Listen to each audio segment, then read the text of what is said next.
Alright guys, so I just got back from the DMV and I just got my commercial license. It took me a couple days, but we did it, and I'm going to put my application in tonight and hopefully we can get the ball rolling on that. We're trying something new. We're recording in the front porch today. Super nice out for being in northern Wisconsin in November, so I think it looks pretty good, but we'll see. Anyways, so in our last famous Chris Watts prison video that I did, I had mentioned a little bit towards the end about 23andMe. And for those who don't know very much about, prison genre, whatever, 23andMe means that you are locked down 23 hours a day, and you are lucky if you can get out for 1 hour in the day. So I think that's what I would like to talk about today. Looks like I'm kind of squinting a little bit. It's so bright outside. Sorry about that. Anyways, we're going to talk about that today. So I'm going to try and take you through like a typical day, what it looked like for me being in prison in Dodge Correctional Institution. So as soon as I got there, they sent me to my intake unit. This is a giant tier. There's two different tiers, meaning there's two different rows. It's kind of like a V like that, and there's cells on each side, top and bottom, and then that's where I lived for almost a month. So we start out in the morning, right? The day starts out probably around 5 or 5:30 in the morning, and this is where we get out for breakfast. We have 10 minutes to eat, and when I say 10 minutes, I mean 10 minutes. If you don't finish your food within 10 minutes, the guard is going to make you throw all your stuff away. And it might not seem like a big deal, but it kind of is a big deal, because if you try and bring back like a piece of fruit or something, you'll get written up for contraband. And you might be sitting there thinking, well, why would you even need to bring your food back, right? But a reason why people try to do it all the time is because when you first get to prison, it takes a couple weeks for you to be able to get in the system and start ordering commissary, canteen, whatever you want to call it. And some people don't have any money at all or any people looking out for them, so they can't order any extra food anyway. So the jail that I was in, the portions were decent and the food was actually decent quality for being in the jail setting.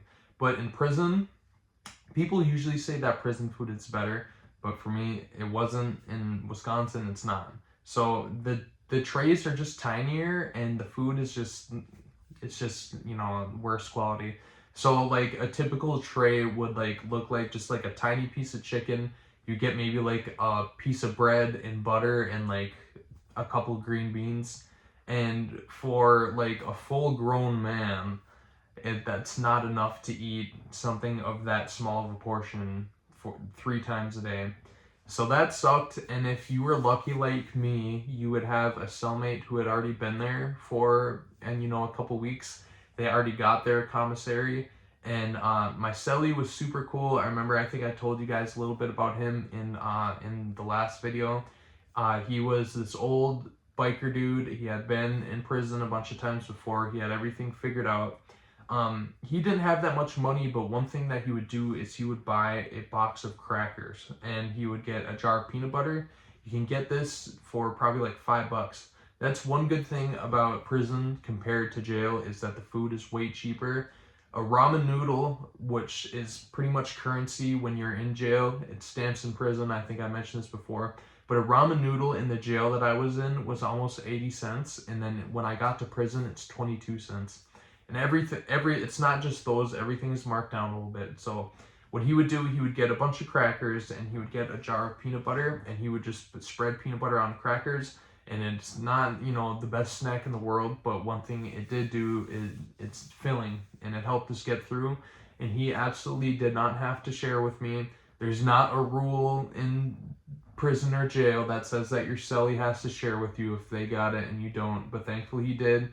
And so I was thankful for him for that. And I always did when I had it, and I had like a broke cellie, he didn't have any money or commissary. I just couldn't make this giant meal at night, this giant hookup, and eat it in front of him. I would always break him off a soup or whatever, or I would break him off some of the spread.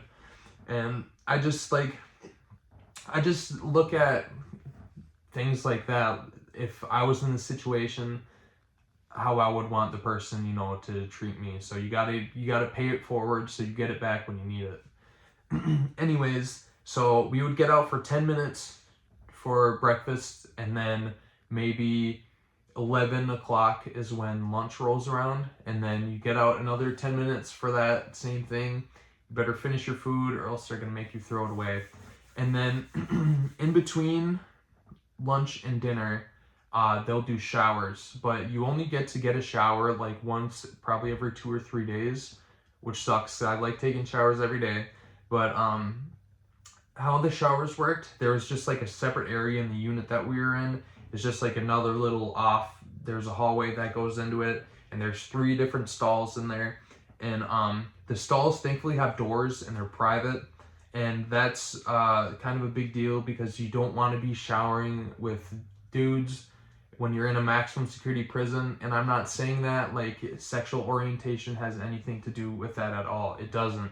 It's just there are people in there have loose screws, and you don't know who has like a razor that they stole from one of the guards, didn't give theirs back, you know, and or just anything, sharpened down a plastic toothbrush or something, and is just looking to get sent somewhere, get sent to PC, or they're just having a bad day. They just got off the phone with their wife cheating on them, something like that, and they want to take out their aggression on somebody.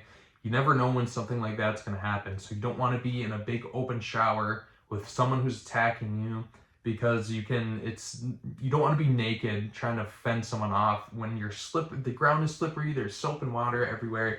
Anyways, that's why it was good to have the separate showers.